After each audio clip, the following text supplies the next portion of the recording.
ये अभी मेरे साथ अभिषेक मिश्रा जी बैठे हुए हैं। इनके बारे में मैं कुछ चर्चा करूंगा, कुछ बात करूंगा, लेकिन उसके पहले एक बहुत ही गंभीर विषय पर आज मैंने प्रेस कॉन्फ्रेंस बुलाया है और आप सभी पत्रकार बंधुओं का प्रेस कॉन्फ्रेंस में स्वागत है। वैष्णो देवी यात्रियों पर 9 लोगों पर जो है वो मतलब उन लोगों पर जानलेवा हमला हुआ जिसमें 9 लोग जो है वो उनका निधन हो गया और 33 लोग घायल हो गए। उसके बाद दाऊद नगर थाना है, दाऊद नगर थाने में बालू माफियाओं ने दरोगा जी को ट्रैक्टर से कुचल दिया।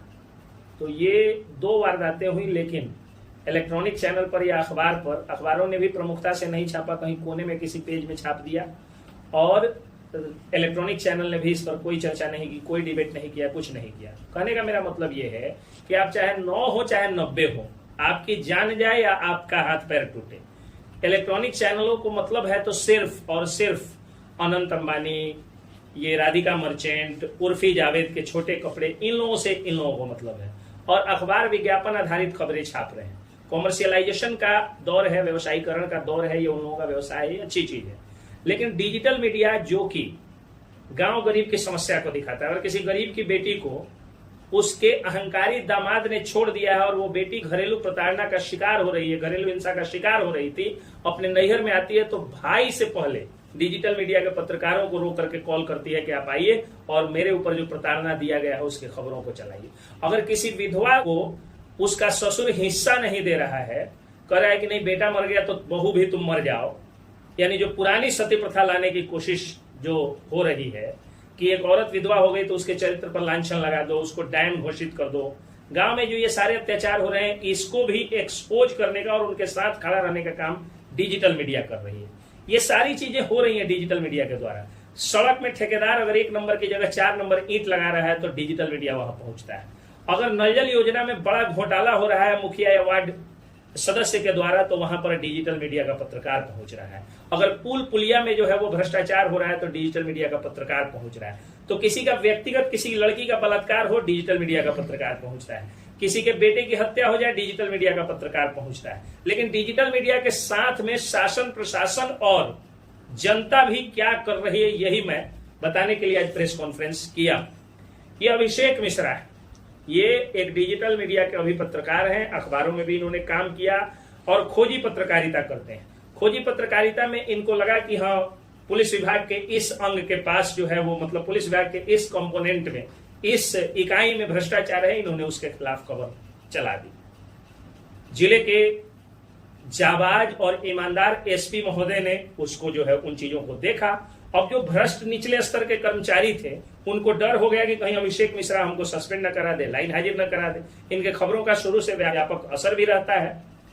अब हुआ क्या कि एक महिला, एक विधवा औरत फोन करती है एक मुजफ्फरपुर के डिजिटल मीडिया के जर्नलिस्ट को कि देखिए मेरे साथ मेरे ससुर जी प्रताड़ना करते हैं, बार बार मारते हैं, पीटते हैं, मेरे बच्चे को भी मारते हैं और हमको खाना तक बंद कर दिए हैं, गैस चूल्हा नहीं दे रहे हैं, राशन में जो है वो ताला मार के रखे हैं कि हम मर जाएं। अब वो औरत जो है वो घरेलू प्रताड़ना का शिकार होकर एक मुजफ्फरपुर के जर्नलिस्ट को फोन करती है। मुजफ्फरपुर के जर्नलिस्ट कहते हैं कि जब आप रक्सौल से हैं और वहां रक्सौल एरिया से हैं और वहां अगर अभिषेक मिश्रा हैं तो आप उन्हीं को फोन कर दीजिए। अभिषेक मिश्रा को फोन आता है, अभिषेक मिश्रा अखबार में पहले छाप देते हैं। उसके कुछ दिन बाद फिर प्रताड़ना होती है, ये जाते हैं न्यूज कवर करने, इनके बाइक को जला दिया जाता है।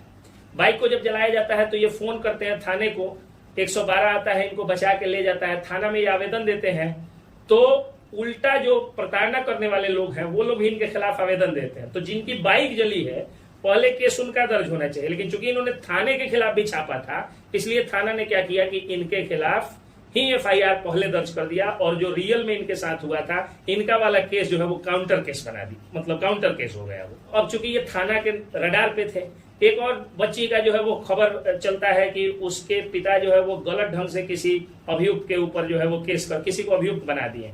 मामला प्रेम प्रसंग का। इन्होंने कहा कि भाई देखिए किसी को गलत मत फंसाइए, हम पत्रकार हैं, जब तक ईमानदारी से पत्रकारिता कर रहे हैं कोई भी आदमी गलत नहीं फंसाया जाना चाहिए।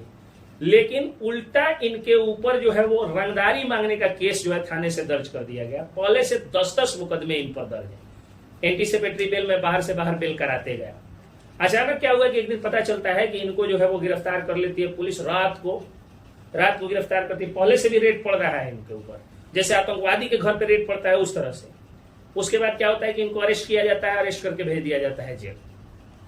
जेल भेज के 2-2 और केस में रिमांड कर दिया जाता है। सोचिए 10 मुकदमे पहले से और 3 मुकदमा और में रिमांड कर दिया जाता है। लेकिन मैं शुक्रिया अदा करता हूं, नतमस्तक हूं उस माननीय न्यायालय का, जिन्होंने मेरी प्रार्थना को स्वीकार करते हुए और न्याय किया, इनको बेल दे दिया सभी 3 के 3 मामलों में। अब सवाल यह बनता है, मनदीप यादव बहुत अच्छी पत्रकारिता करते हैं, सड़क में भ्रष्टाचार 4 नंबर का ईंट लगा रहा था ठेकेदार, वो गए उस पर जो है वो खबर चलाने, तो ठेकेदार उन पर आरोप लगा दिया कि हमारे मजदूर से सोना का चैन छीन लिए और 20,000 रुपये रंगदारी मांग रहे हैं। एक तो मजदूर से पागल आदमी 20,000 रुपये रंगदारी मांगेगा, छीन लेगा, नहीं छीन लिया, 20,000 रुपये छीन लिया। और मजदूर अगर देश का सोने का चेन पहनने लगे तो मुझे लगता है कि मोदी जी को इतनी कम सीटें नहीं आती। मोदी जी तो देश को विश्व गुरु कौन कहे कि पूरे ब्रह्मांड में सबसे अमीर बना दिया, जाके भारत का मजदूर भी 60,000 70,000 का चेन पहनता है। यानी फर्जी मुकदमा मनदीप यादव के ऊपर किया गया। मैं फिर गया, माननीय न्यायालय से गुहार लगाया, माननीय न्यायालय में उसमें भी न्याय किया और उनको बेल मिल गया। फिर एक और केस उन पर कर दिया गया, उन पर भी 8-10 कितना मुकदमा कर दिया गया। और एक कितना केस किया गया है जिसमें वो एक जगह एडमिनिस्ट्रेटिव फेलियर था, प्रशासनिक जो है वो चूक थी, वो जाते हैं और जाके खबर दिखा देते हैं। कहा जा रहा है कि दंगा भड़काने आए थे, जबकि उस खबर के बाद दंगा कौन कहे कि एक सिंगल पुआल खेत खलियान नहीं जला, जब किसी का रोम मतलब बाल नहीं टूटा, रोमा जिसको कहा जाता है, तो फिर वो दंगा भड़काने की धारा उन पर कैसे लग गई, कैसे वर्ग संघर्ष कराने की धारा 153 भी लग गई। कुल मिलाकर के बात यह है कि सब पर मुकदमा हो रहा है। मनीष कश्यप जो डिजिटल मीडिया के एक तरह से पुरोधा है, उनके ऊपर आप देखिए कितना मुकदमा किया गया, एनएसए तक लगाया गया। जब एनएसए क्वेश्चन हो गया, जब 4 के चारों मुकदमे में उनको क्लीन चिट मिल गई, क्या चुनाव प्रचार करने गए, चुनाव प्रचार के दौरान उन पर मुकदमा कर दिया गया। इतना सारा क्रिमिनल एंटीसीडेंट था, बेल नहीं मिलता। हमने गुहार लगाया, माननीय न्यायालय का धन्यवाद कि माननीय न्यायालय ने उनको भी बेल दिया, मनीष कश्यप को। और तो और गरीब घर में पैदा हुए पंडित, जिस धारा में उन पर केस की गई थी उसकी चर्चा भी मैं खुलेआम नहीं कर सकता हूं, गंदा आरोप उन पर लगाया गया था, लेकिन मैंने बेल फाइल किया। माननीय न्यायालय का धन्यवाद कि माननीय न्यायालय ने उसमें भी देखा कि ये इस व्यक्ति को बेल मिलना चाहिए और बेल उनको भी मिला। लेकिन सवाल यह है कि कब तक ये सिलसिला चलेगा। आप राकेश तिवारी को जेल भेज दिए, आप नागेश सम्राट को जेल भेज दिए, आप मनीष कश्यप पर एनएसए लगा के 9 महीने तक कर दिए और बाद में उनको क्लीन चिट मिल जाती है। 9 महीने उस पत्रकार का कौन देगा। आप अभिषेक मिश्रा को 40 दिन लगभग ना 40 दिन लगभग जेल में गए, कौन अभिषेक मिश्रा का ये 40 दिन लौटाएगा। और क्या पाप किया है अभिषेक मिश्रा ने कि इनका एक मासूम बेटा और बेटी जो स्कूल में पढ़ता था, फीस नहीं देने के कारण उसका नाम जो है वो काट करके हटा दिया गया। आज उसकी पढ़ाई अवरुद्ध हो गई है। ये जेल में कोई डाका डालने में गए थे, कोई हत्या किए थे, कोई बलात्कार किए थे, नहीं किए थे, फिर इनको क्यों जेल जाना पड़ा। खैर, ये सवाल प्रशासन से जो है जो मैं कोर्ट में करता हूं और कोर्ट जो है उसमें न्याय भी देता है, इसके लिए मैं कोर्ट के सामने नतमस्तक हूं।